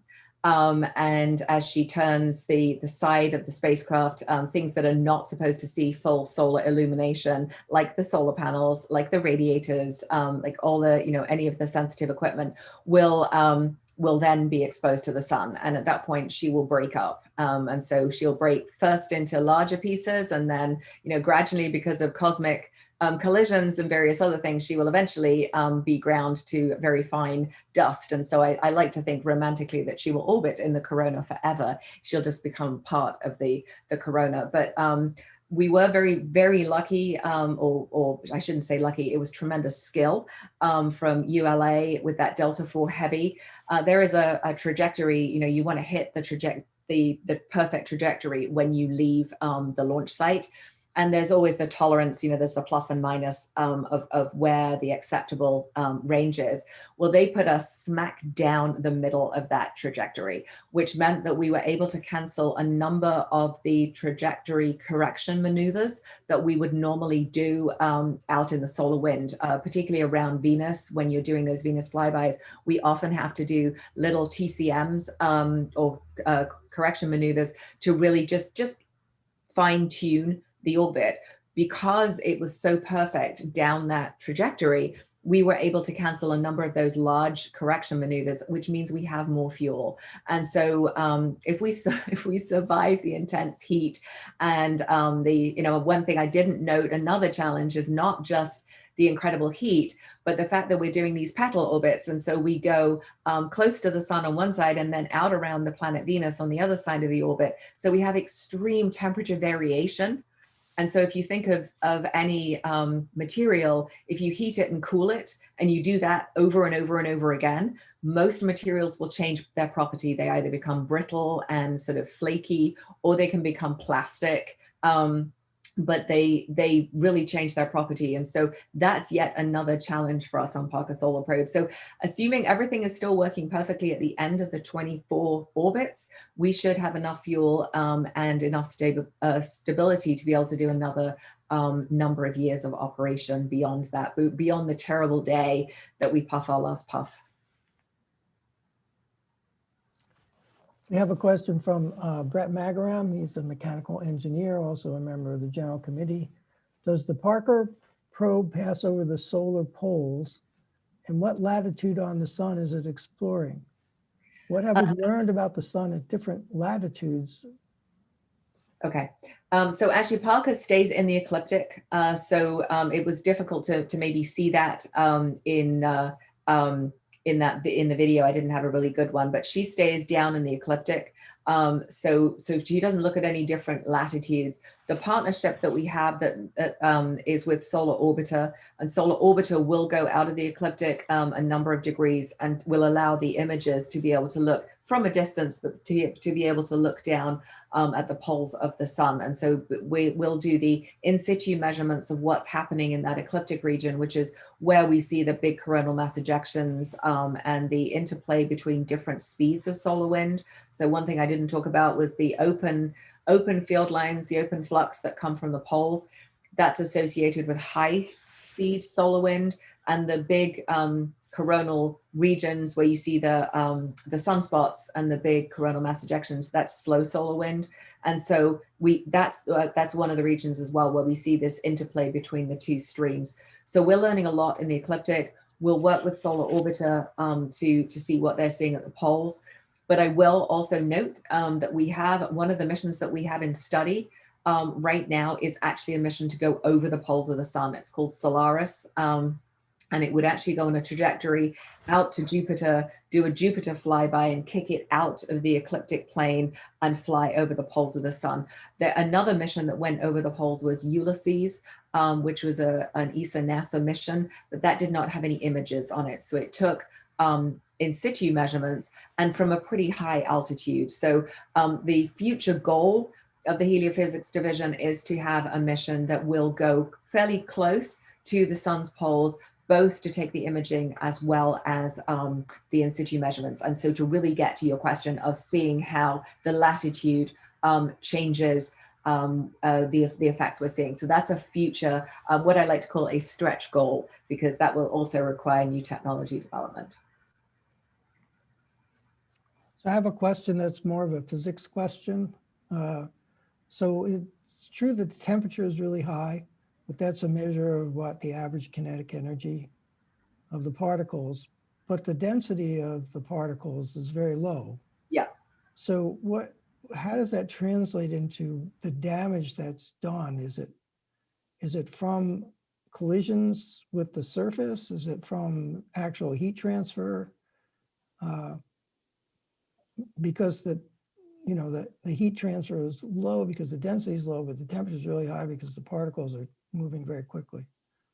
So any damage that can counter, I mean, you're absolutely right. And it's kind of counterintuitive because you say 3 million degrees and then you say the front side of the heat shield is 1400 degrees Celsius and everybody looks at you and go, what happened? But you're absolutely right. There's so few particles, there's very little heat transfer directly.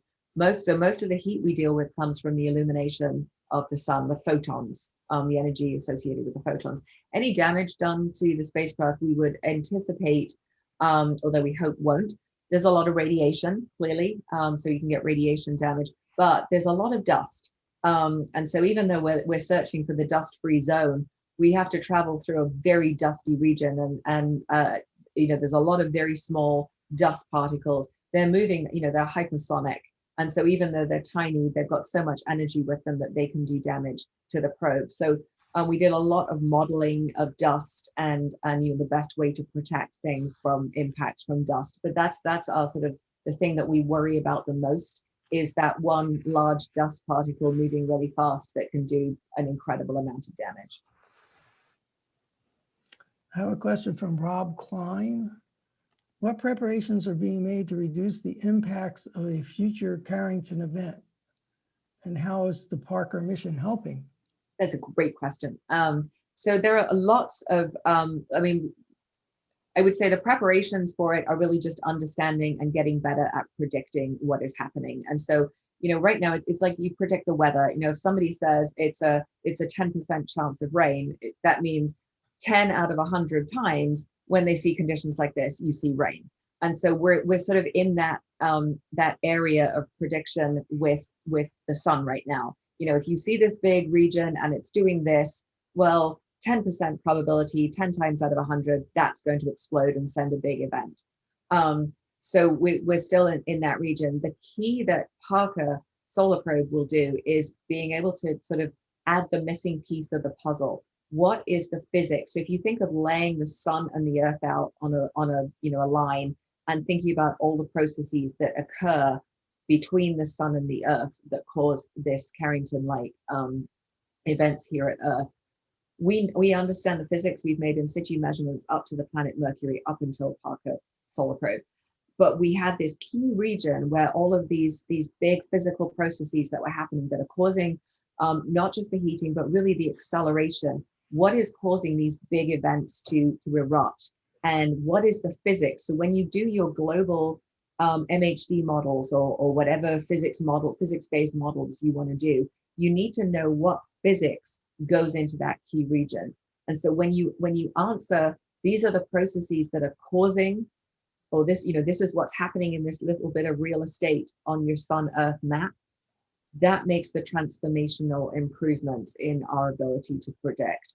And so things like seeing these S-shaped curves, figuring out what's causing them, what their impact is, putting that physics, what physical processes are going on that cause those S-shapes, add that physics to those physics-based models, and that will make the dramatic changes. I have a question from Bob Terry, a member, sponsor, and a physicist, I believe. Bob?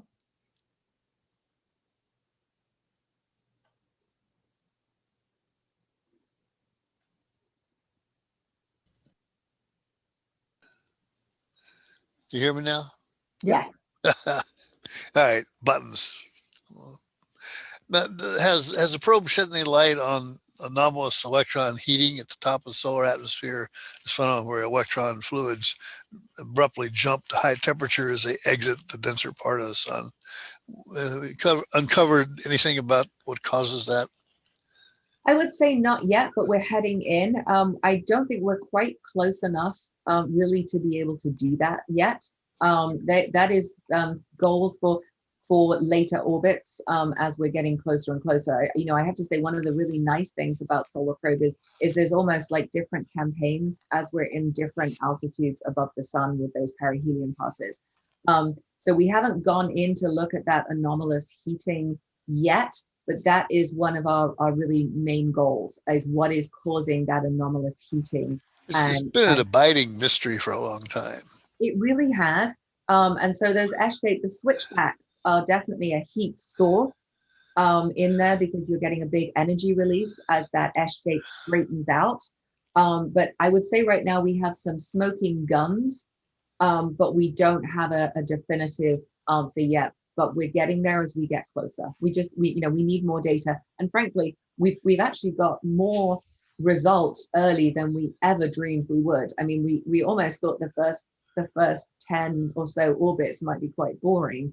And look at what we've seen in those, again, with just the solar atmosphere, the transition happening much further away from the sun than predicted.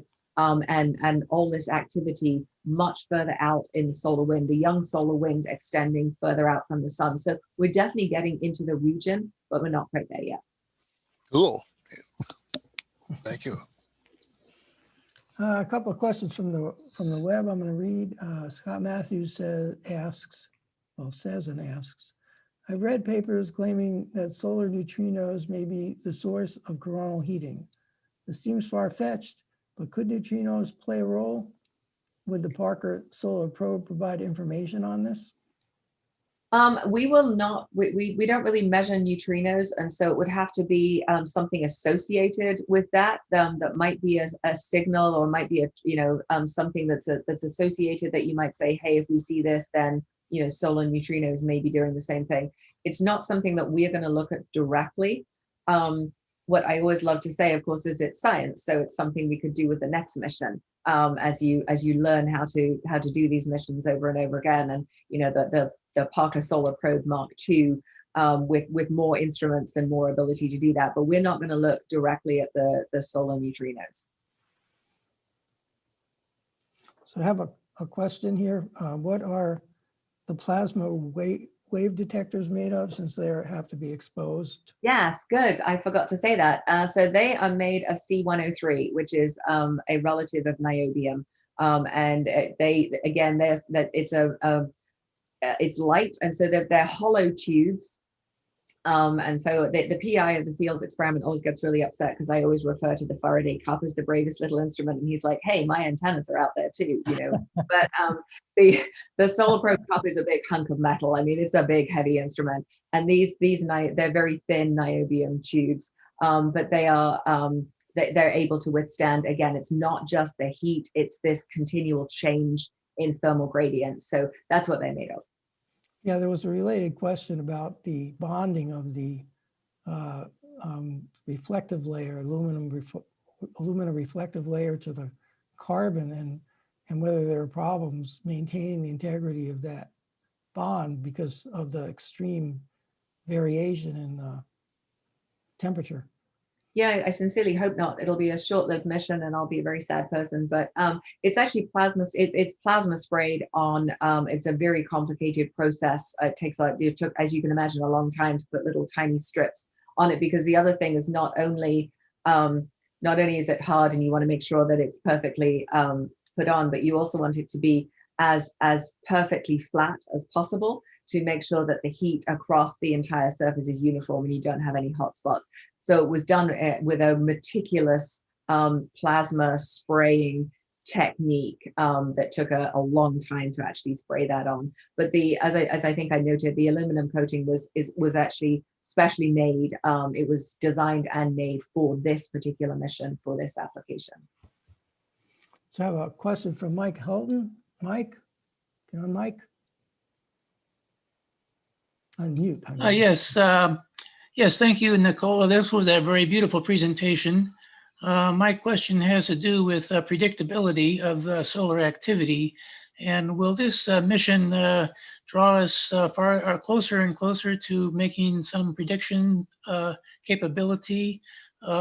Just like the weather, it's kind of hard to predict, but there are some very good models that do good predictions. So will this mission help us along those lines?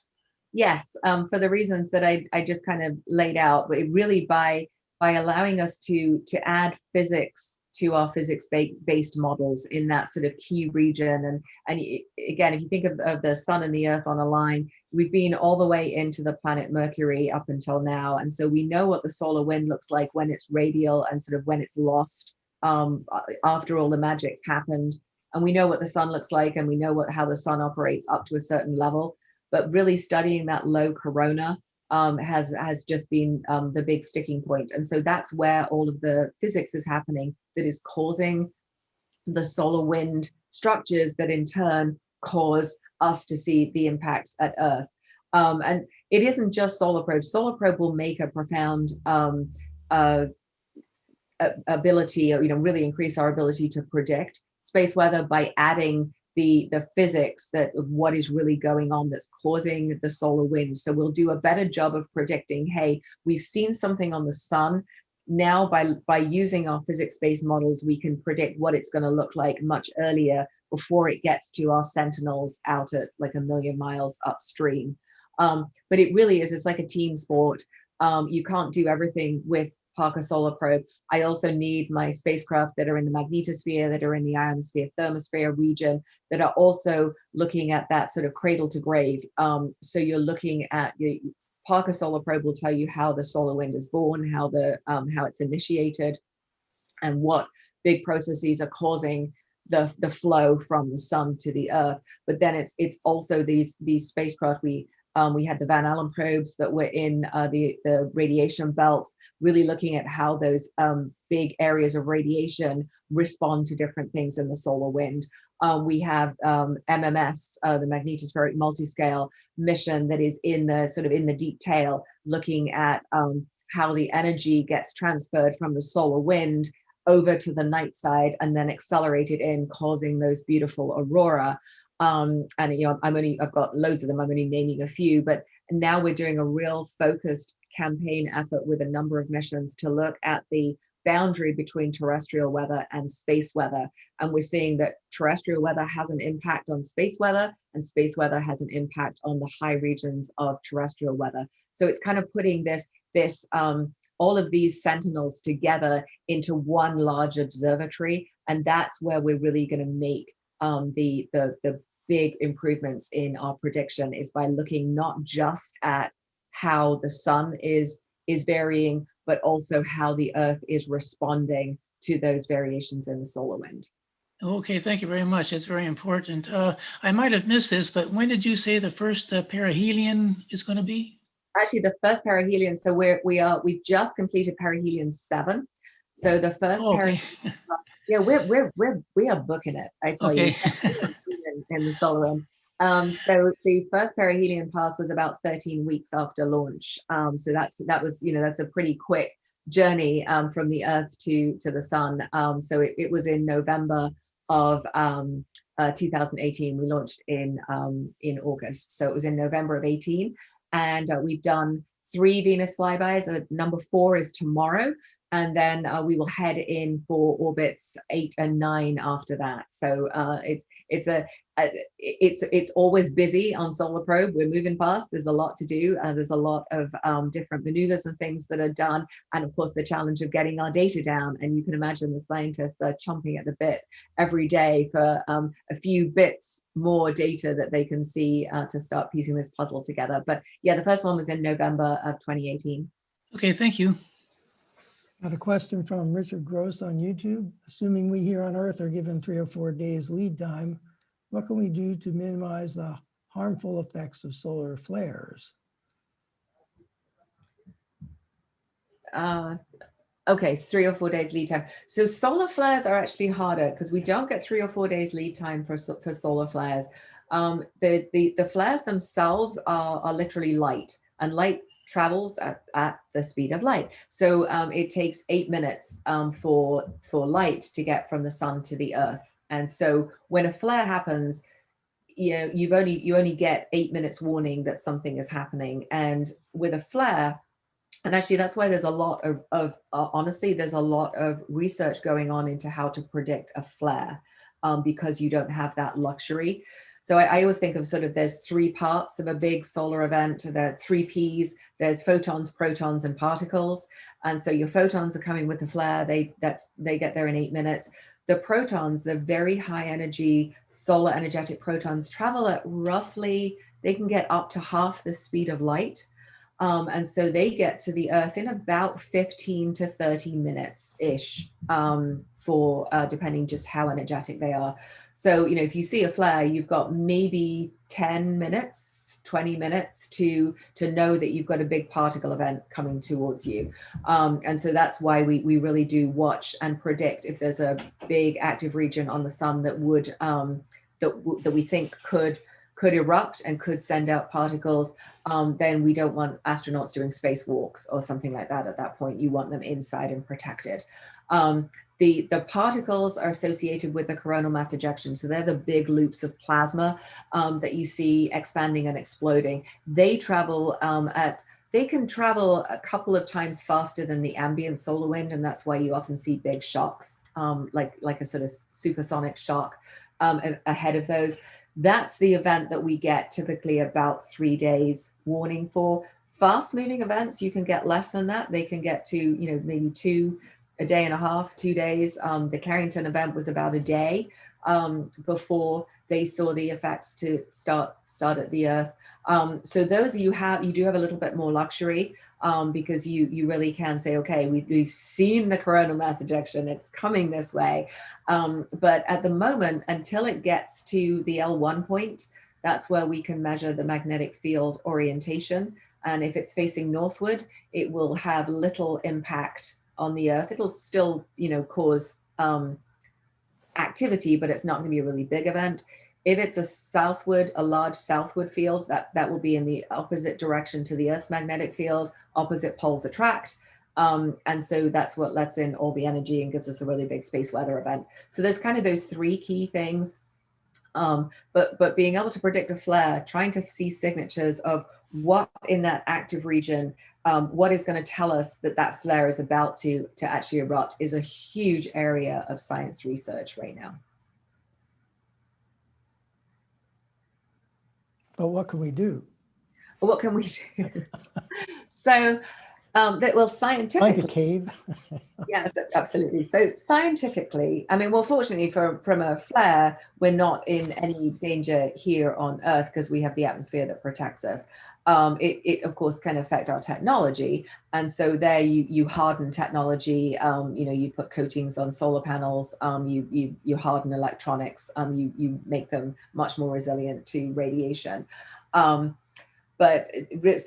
But scientifically, you want to get data that allows you to really know how to predict a flare. The other thing we can do to better protect us is which is another area we are researching, is looking at getting a stable spacecraft inside, like closer to the sun, so inside that L1 point, that million-mile point.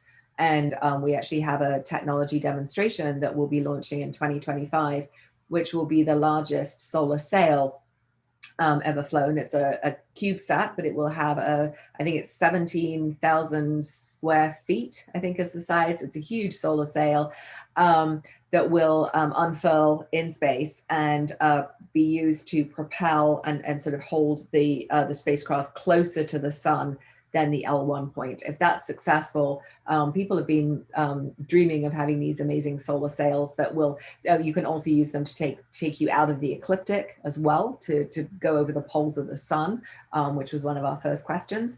So getting measurements closer to the sun give you more lead time. And so those are a couple of areas of research. So there's the technology, get measurements earlier, and then the science research. What are the smoking gun signatures that we can see, or what are the measurements that we need to make that maybe will tell us something big is coming. Radio measurements, by the way, you can get those ahead of the 3 days.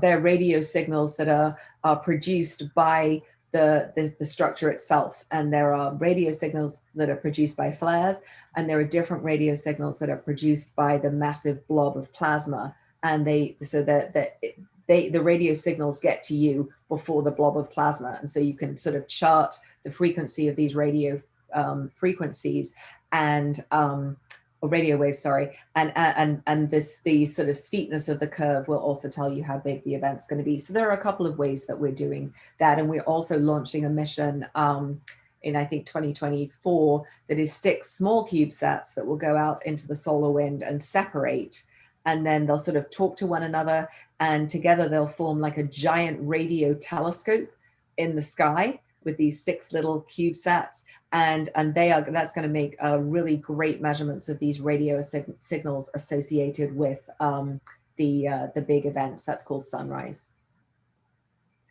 So 2 last questions. One's a little bit fanciful. Have you learned anything that would be useful in people trying to develop fusion energy sources on Earth from all that you've learned about the plasmas in the sun? I don't have a really clean answer to that. I mean, certainly we do fund work in lab plasmas in heliophysics to do that kind of thing, but we don't have an active program in fusion. There are other areas of NASA looking at nuclear fusion for this, but we haven't learned. I wouldn't say we've done anything close to that with Parker Solar Probe. But I think the question really is, from what you've learned about plasmas in the sun, is there any information that will be helpful in designing fusion reactors here on Earth, since their primary, when I say objective, is to contain a plasma?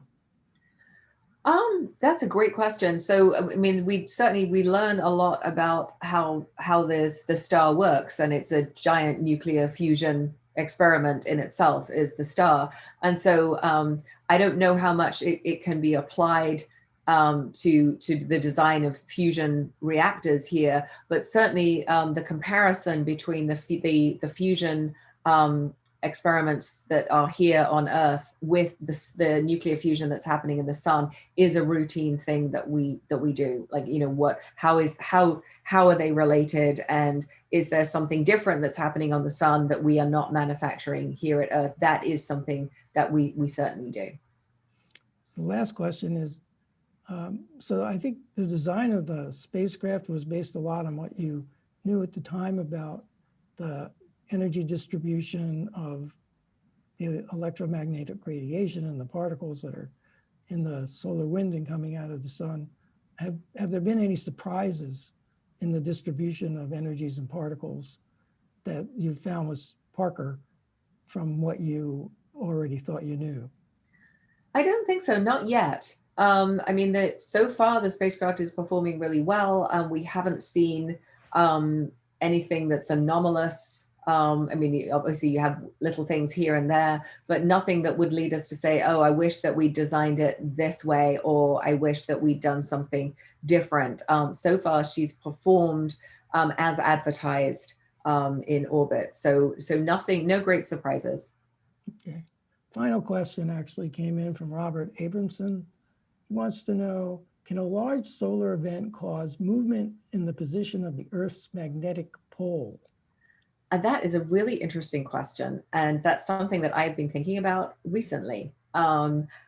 Maybe not quite in the way that you phrased the question, but what actually is fascinating me is if the Earth's, like, what would space weather look like during a pole reversal? You know, would you have quadrupoles? Would we have 4 auroral ovals? Would we have 8? Would we have 6? Like, you know, what would happen to space weather and during a pole flip is something I've actually been thinking about a lot. But no, it doesn't. It's not going to cause the Earth's poles to have a huge realignment. The Earth's poles are pretty stable. I mean, obviously they're wandering in the way they do over thousands and thousands of years, but the solar event itself is it's not down in the base of the field. It's really out in the extended magnetic field. And so to really cause a big impact in the crustal magnetic field, you'd have to go much lower down to really impact it. It's really on the edges of the magnetic field where we're seeing the interaction with the space weather. But I am still fascinated about what space weather would look like during a pole reversal. It's my thing I'm pondering right now. That's great. Someday maybe you can come back and tell us what it will actually look like. Maybe I can, yes. Thank you so much, Nikki. It was Thank you. great to have you here. It was a great talk. We really enjoyed it. And thanks for fielding all these questions. Oh, it was my pleasure. Thank you so much. Thank you. Okay, so let's see. I'm going to start sharing my screen.